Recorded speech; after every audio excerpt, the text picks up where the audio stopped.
Ang susunod na programa ay rated PG. Patnubay at gabay ng magulang ay kailangan sa mga batang manonood.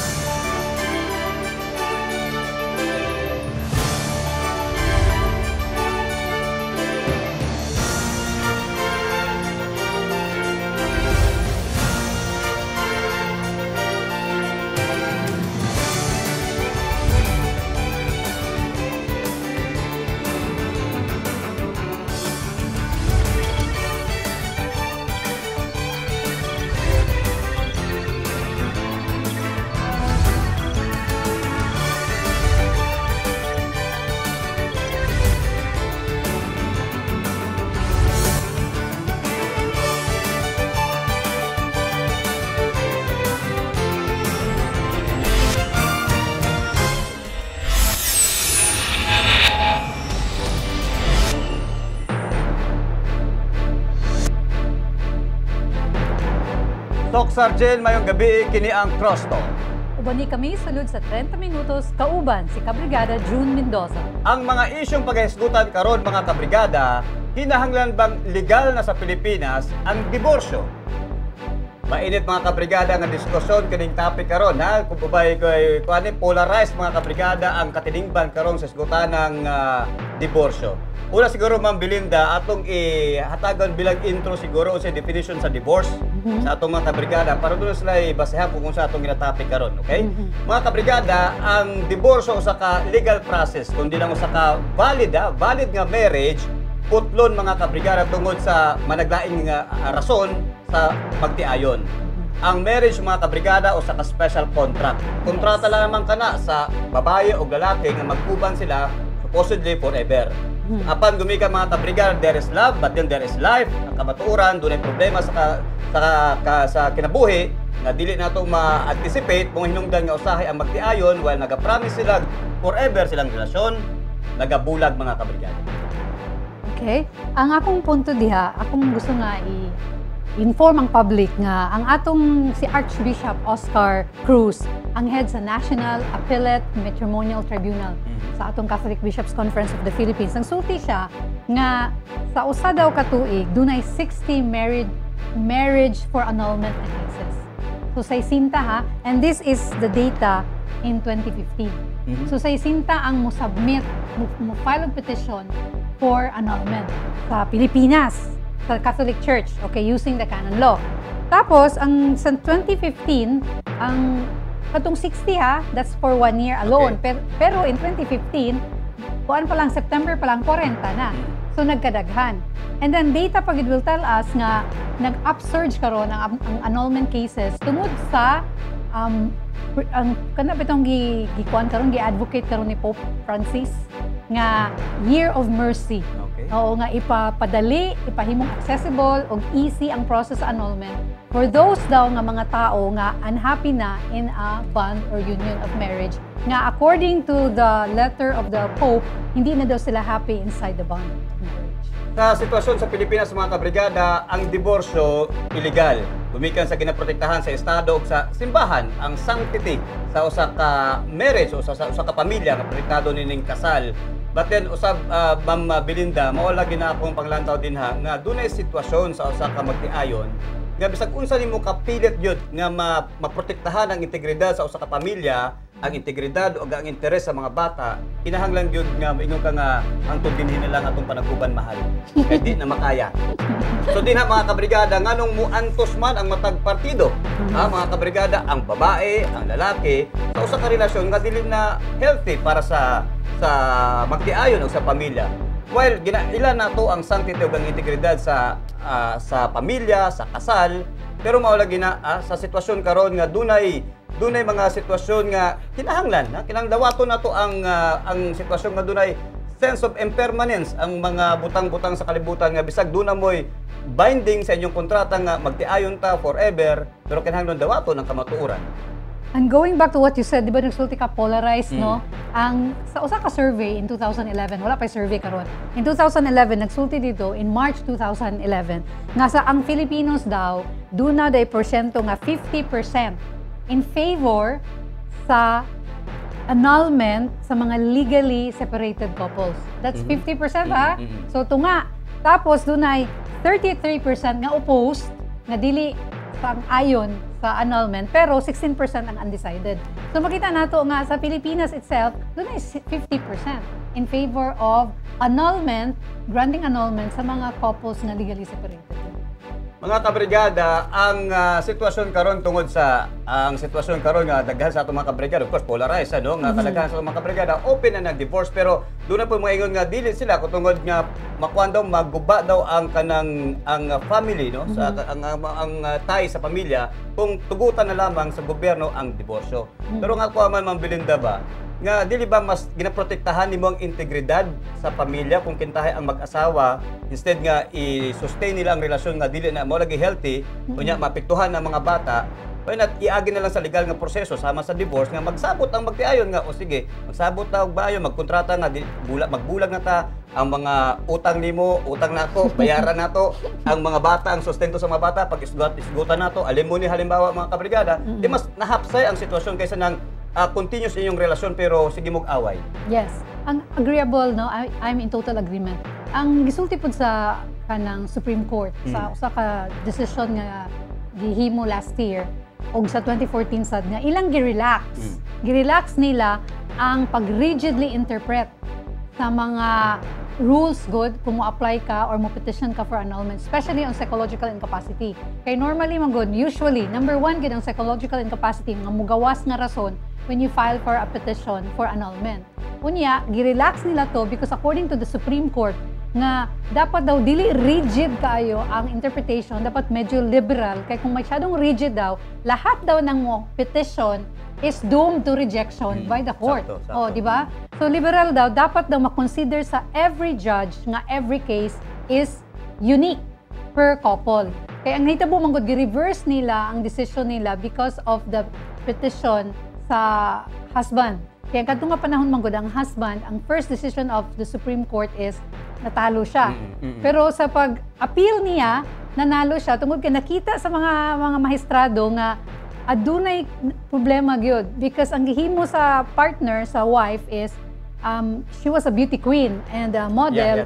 So di ba ang iyang life is kanunay high life. Gilagsugal siguro. Oo. Kunya sa iyang high life dala niya ang mga bata. So matud pa sa Supreme Court nga instead daw nga ang mga bata ma-expose sa usa ka happy and healthy family life nga i-render sa wife ang iyang marital obligation sa pagpag-grow sa mga bata sa saktong culture, dito hinong gidala sa culture of gambling and dili ma-sustain o ma-strengthen ang ilang values sa family. So, ang sabi ng Supreme Court, instead daw nga imong gi-build ang family as a foundation of the nation, imo inong gihayaan nga ang mga bata ma-expose to a culture nga dili maayo and then mo grow up sila nga with that kind of mindset. So, liberal. Kaya ilang gi-reverse ang ilang decision. Imagine, nga ang mga requirements na nakasaad dyan sa psychological incapacity, ipaliberal na daw ang pag-interpret. So, kodo sa Korte Suprema sa niya ng ruling para kaming mga lalaki, doon na may pag-asa nga sa among kaugmaon kintahay part sa mga kanang kami ang mabiktima. Yes, kasi petitioner adto lalaki. Sakto, no? Oo. Kaya usually manggod mga kabrigada sa atong katilingban, while paternal ang atong katilingban, mo na makita nato nga murag dihado permi ang babae. Pero nasabi ba kamo nga sitwasyon po nga kami mga lalaki ang dihado sa usa ka relasyon sa masagi kutlo nga kaso ni Ma'am Belinda. Ano maguna siya, Brigada June, kanang ang ato magong society, Philippine society is really patriarchal. Dili ba? Ang heads of family nato mga lalaki, even with gender and development, even with gender sensitivity and mainstreaming of gender and development, dili gina nato matanggal nga ang ato yung society is patriarchal. Pro lalaki jud ta. Pro lalaki. Muna nga kung dunay mga situation nga dunay problem sa families, adto gid ang atong pagdapig sa babae.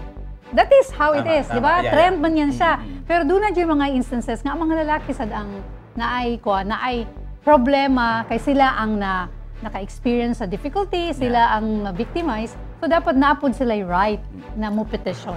Siguro balikan nato ang isgutanan sa diborsyo, Ma'am Belinda. So dito sa punto ulit no mga kabrigada nga sa pagkakaroon sa euro na to nga ang estado, ang gobyerno gaagad paghapon karon sa simbahan. Nagyapon epekto sa simbahan mga kabrigada, labi na nga pag-abot sa eleksyon doon na dako ang epekto sa simbahan, labi na mag-campaign sila towards sa particular nga mga issue sa katilingban nga bitbiton ni mga politiko. So, sa pagkakaroon hangtod karon may mga politiko nga maglisod sila pagpurso sa balaod nga illegalize ang divorce tungod sa nang setback bitaw kun tahay mo kampanya against sa ilaha ang simbahan. Yes, and another thing is sa akong nabasa sa nakaingon sa dito ang usa ka congressman nga imposible daw nga mo pursue or mo proceed ang usa ka bill sa divorce because the wives daw of the congressman will never support their husbands. Ang mga wives daw musulti nga ayaw ginasuportahi, which could be a reality. Totoo. Diba?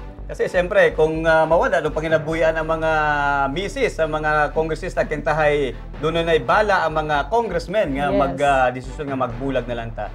But then again, mga kabrigada, din sa posisyon po nato, kinahanglan magyod kung, ito sa mga kapuntahan na katong struggle sa magtiayon nga kung kaniadto nang nagapanguyabay pa sila, me and you against the world, pero pag abot na sa panahon bitaw nga kanang doon na mga krisis ilang kinabuhi mo me versus you na lang. Nawala na bitaw mga kabrigada katong ang ilahang passion na i-push o i-protektahan ang ilang relasyon. Nahulog na lang dito sa punto nga amo na ginahakadlukan nga basi kung doon na divorce, eventually i-grab na lang katong opportunity, easy way for the couple na to end their marriage, Ma'am Belinda. Alam mo, ang dapat kung na-bill on divorce, dapat based on statistics, di ba?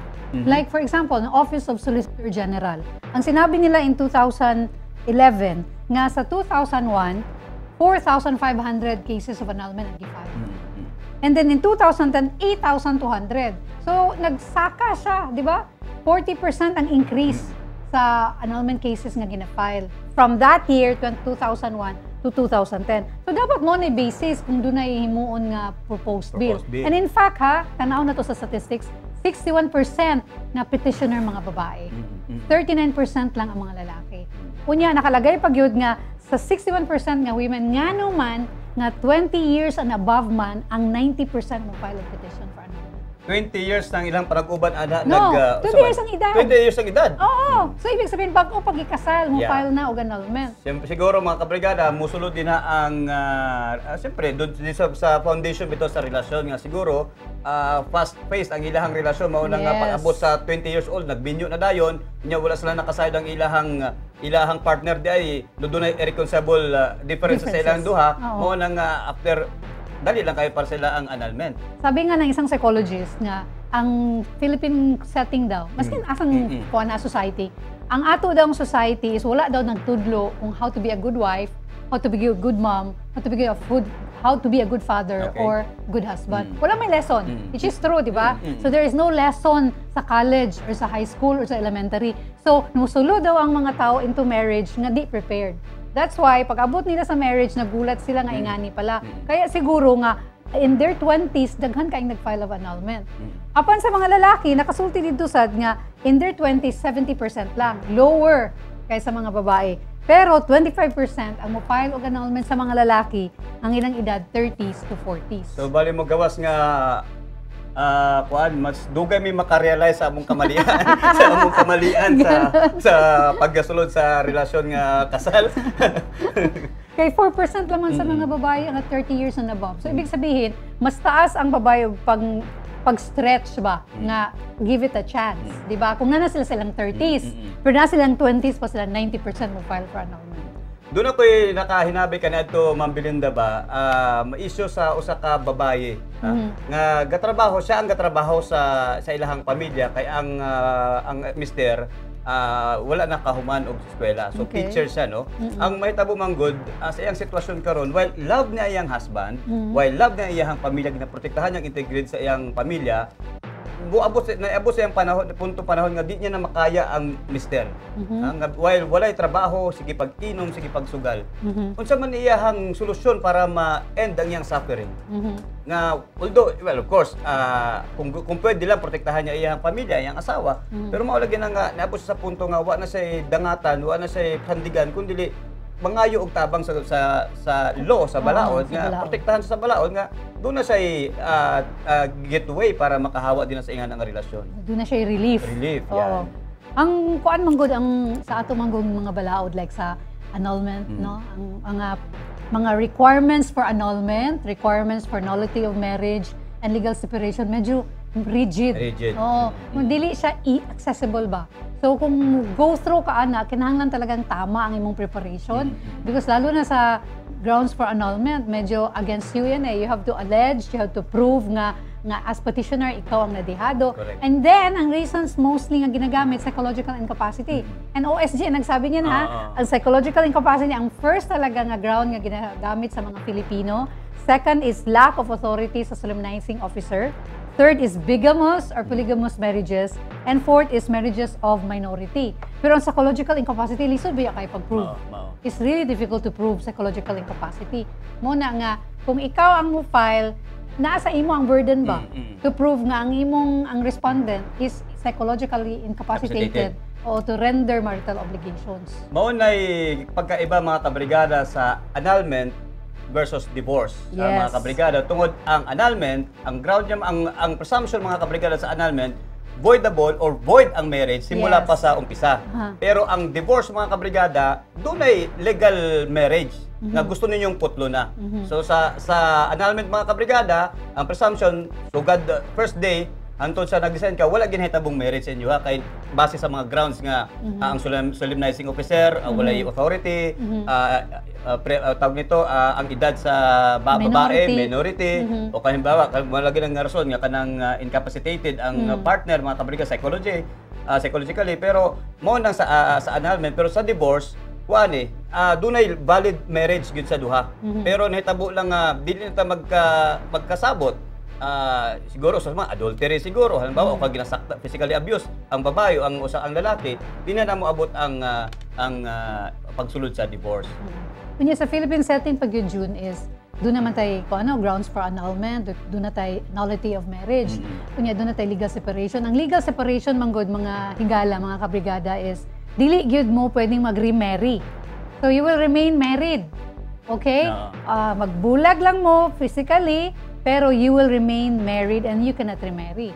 So, bound pa rin ka mo. Oo, dili mo pwede. Unless kung kanang usa nga pwede na itong i-avail kanang from the very beginning, ang imong marriage void ab initio.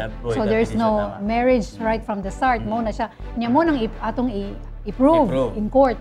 Pero list mo nang giingon gani nga ang pag-prove sa mga grounds for annulment is nagid sa burden gid sa on the part of those nga mo file mo petition. So that's how it is with the Philippine setting. Pero mao lagi nagingon dili man daw mo prosper ang law kasi ang atong mga congressmen and senators na doon na may mga wives. Pero siguro kung dunay clamor gid siguro Ma'am Belinda like halimbawa gikutlo nimo ang statistics no kung dunay clamor sa society nga kinahanglan gyud ingana nga hatagan og relief ang magtiayon sa usa ka sitwasyon nga nakasakal na sa ilaha siguro panahon pod siguro nga i-revisit sa mga mambabatas ang ilang posisyon din bisan nga kontra din na ang simbahan. Yes, actually sa akong study ang simbahan doon na po sila sariling tribunal, di ba? Unya doon na tayo civil court.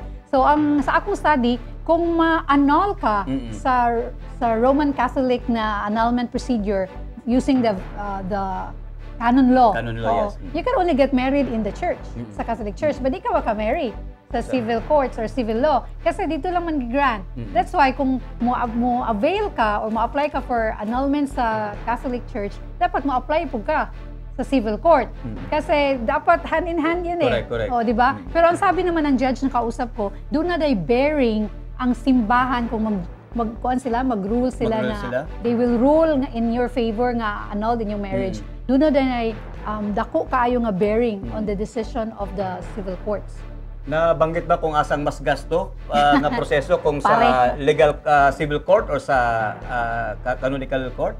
Actually, sa civil courts, meron malaki gud ang gasto. Pero karon nga, ang sabi nga ni Pope Francis, di ba? Year of mercy.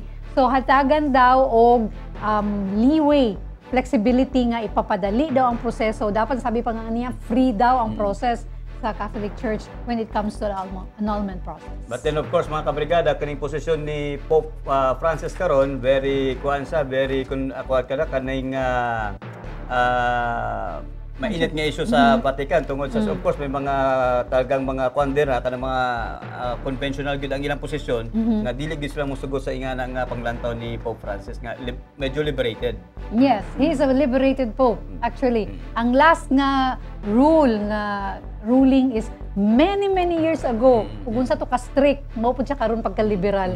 Ang sabi nga ng isa kong kakilalang madre na ang atong pope karon is very liberal. Liberal gud kayo siya, niya liberated in a way. Pero June ba, ang akong gusto nga i-present ba is ang sabi mo gud ng constitution, di ba, ang marriage is inviolable. Okay. Oo. Dapat dili siya maputol, dili niya ang atong family is the foundation of the nation. Okay? Correct. So family is the foundation of the nation and marriage is the foundation of the family. It's an inviolable social institution. That's why dapat i-promote siya sa government o i-protect. Pero ang reality ba, there are already realities in the Philippine context ba, society nga. Doon na nagyoy mga relationships nga dili na gyud mo prosper. Okay? And then, doon na yung mga panahon nga ang mga couples, they really work hard on saving the marriage. Di ba? Kanya ka nang pag-work hard nila on saving the marriage, mura ba, gitagaan na nato silang chance na i-work out silang duha, kanya dili man gud nila ma-resolve at a certain level.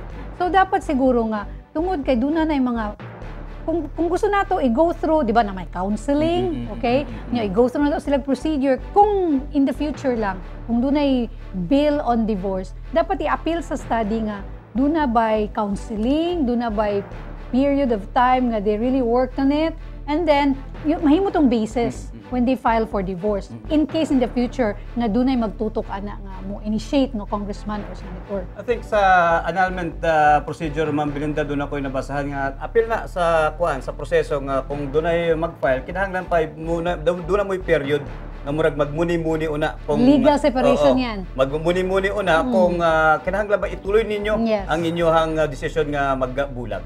Legal separation that's provided 6-month cooling period. Pero kasi legal separation, like I said, dili na mo makaremarry. So, in the future, if our congressmen and senators will have the heart, di bang naikuan ba, nasa puso nila ba na hindi sila takot? Hindi sila takot sa simbahan, hindi sila takot sa ilang mga wives. Natutukan nila ang real issues ba of life. This is really a real issue of life. Nga doon nag-iuban nga naning kamot na sila, and yet dili gyud nila ma-work out. So, dapat tagaan silang chance nga kuan po sila ba mo move on sa ilang lives. So mauna ka mga kabrigada ha, katong isgutan na to about sa divorce, kung pwede bang ihimong legal na dinhi sa atong nasod. Of course sa inyong mga tagsa-tagsang mga pagtutok karon, doon mo kaugaling ang opinion dinhi sa atong isgutan. Sa susama sa gingon na mo kagani ha, ang atong katilingban hati dinhi sa isgutan ng diborsyo. Unya June, dapay very interesting na data. Ang in 2012, 500,000 Filipinos got married. Imagine. So in a day 2012. daw. 2012. Kung sa mga kasala kung basig apel ko din na. So in 2012, 500,000 Filipinos were married, ha? And then 1,230 marriage ceremonies in a day. So ibig sabihin mga Filipinos, we really love to get married. Why? Because there's festivity in marriage, right? Sa culture nato is bongga ang kasal, di ba? No matter how simple, bongga pa rin. Correct. So, and then a wedding is a festive moment. Di ba? Parang reunion yan gather lahat ng family and relatives and friends. So, everybody is happy when there's a marriage ceremony. Muna, ingana kadaghanang gusto magpakasal sa Pilipinas. Masig may kalabutan din na ang kasalan ng bayan kada tuig mo. Hingdagan? Doon ay class kuan ba? Mas wedding nga ginahimo. Oo. So, kita ginito sa culture sa Filipinos. Nga, we are really a people who love festivity and festival. And marriage is a big reunion or pero bang dako kayo siya nga kanang celebration of a family. So that's how we love the family. But I don't think na we can equate that na if a marriage is cut off, ang binds are ang binding nila nga document ba or cord maputol doesn't mean to say nga ang atong society will go down. Yeah, tama. Kaya pwede man Belinda nga nagbulag ang magtiayon sa legal nga proseso nga naalang gihapon ang ilang pag-care sa mga anak nila. Yes. Di ba? Para lang dito nga mas may mong healthy ng ilang ang ilang as a human being ba nga ang lalaki healthy na pud ang pamutok, ang babae healthy pud, mag-develop sila sa usag isa, nya protektahan na nilang anak. Yes. Mo man ang punto po sa divorce nga pinagi sa legal nga proseso, mahusay ang differences og matugunan kung unsa pananglanon sa mga bata. Hindi naman kung kahadlok daw nga once daw dunay divorce bill, dali na daw kayo masira ang mga family. I don't think so. Di ba? Kasi kung dunay divorce bill, lalo pa ang mga magpakasal nga maging strong sa kanilang conviction and maging strong, this is the woman or the man I will marry, I'll make sure I'll protect my family because if I won't protect it, dunay available nga option to avail for divorce. So for me, ang effect nun sa divorce, maka-strengthen sa family because pag sulod nimo sa marriage, alam mo na na kinahanglan di mo sulod ko din seriously. Kinahanglan ka kayo dilit biyaan ka dali lang kabiyaan. Diba? For me, that's the strength in the family. Okay. Well said, Ma'am Belinda. So, mga na kabrigada ang kinibukan din sa atong CROSSTALK karong gabi una, mga halandong diskusyon nga angay mahibuluan sa publiko among gisgutan. Mga isyong may kalabutan sa sosyedad o sa matag individual karong Sabado or matag Sabado dinhi lamang sa Brigada News TV o kini ang CROSSTALK.